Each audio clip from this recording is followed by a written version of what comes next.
Bugün, öğrencilerinizi ClassDovo'ya nasıl bağlayacağınız hakkında konuşacağız. Öğrencileriniz bağlandıktan sonra, canavarlarını kişiselleştirebilir, portföylerine materyaller yükleyebilir veya sınıf hikayenizle etkileşime girebilirler. Sınıfınızın ana sayfasından başlayacağız. Öğrencilerinizi bağlamaya, öğrenci girişi sekmesine tıklayarak başlayalım. Öğrencilerin sınıfınızdan ve evlerinden giriş yapmalarının pek çok yolu vardır. İlk olarak sınıfa giriş seçeneklerini keşfedeceğiz. Bu sayfada öğrencilerin hangi yolla giriş yapmalarını istediğinizi seçeceksiniz. Öğrencilerinizin kameralı cihazları varsa, örneğin sınıfınıza özel öğrencilerinizin kullandığı iPad seti olabilir, bu durumda kare kodu ile giriş yapmanızı öneriyorum. Bu giriş yöntemi için sınıfınıza asmak üzere pek çok kare kodlu posteri yazdıracaksınız.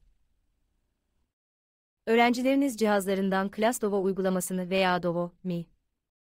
Ardından kare kodu seçeneğini seçecekler. Öğrenciler cihazlarındaki kamera ile kare kodunu tarayacak, sonra da sınıfın listesinden kendi isimlerini seçecekler.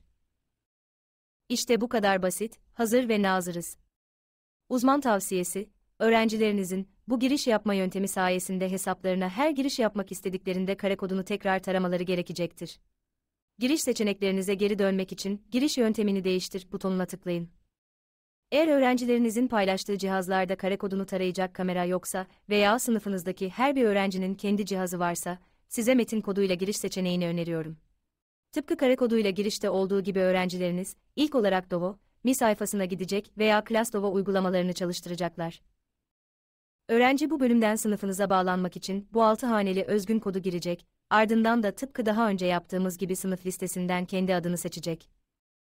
Birebir sınıflar için metin koduyla giriş yapmayı öneriyoruz. Çünkü ilk girişi yaptıktan sonra hesaplarından çıkış yapmadıkları sürece öğrencilerin bir daha koda ihtiyaçları olmayacaktır.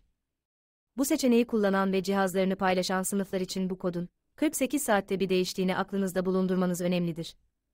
Bu yüzden güncellenen her bir kodu öğrencilerinizle paylaşmanız gerekecek. Bu bölümden en son sınıf girişi seçeneğini sizinle paylaşmak için giriş yöntemini değiştir seçeneğini seçeceğim.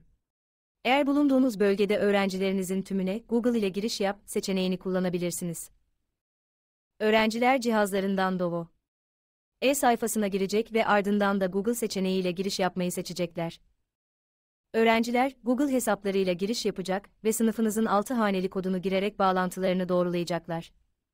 Tıpkı metin koduyla giriş seçeneğinde olduğu gibi öğrencilerinizin hesaplarından çıkış yapmadıkça tekrar koda ihtiyaçları olmayacaktır. Öğrencilerinizi sınıfınıza bağlamanın farklı bir yolunu keşfetmek için giriş yöntemini değiştir seçeneğine her zaman tıklayabileceğinizi unutmayın. Ancak şimdilik öğrencilerin sınıfa evden bağlanmalarına dair yönergeleri ailelere nasıl sağlayabileceğinizi paylaşmak için eksi seçeneğine tıklayacağım. Bu sefer evden giriş seçeneğine tıklayacağım. Öğrencileriniz karlı bir günde portföy aktivitelerini tamamlamak veya hastalık nedeniyle evden çıkamadıklarında bağlantıda kalmak için evden giriş yapabilirler. Eğer öğrencilerinizin ailesi zaten ClassDovo'ya bağlı durumdaysa, velilere gönder butonuna tıklayabilirsiniz. Bu, velilere öğrencinin evden nasıl bağlanacağına dair yönergeleri içeren bir ClassDovo mesajı gönderecektir. Ailelere mesaj gönderme özelliği, öğrencilere evlerinden 3 şekilde giriş yapabilme olanağı sunar. Ayrıca öğrencilerin nasıl giriş yapabileceklerine dair yönergeleri içeren bu giriş yapma yöntemi için bilgisayar çıktısı al seçeneğine tıklayın.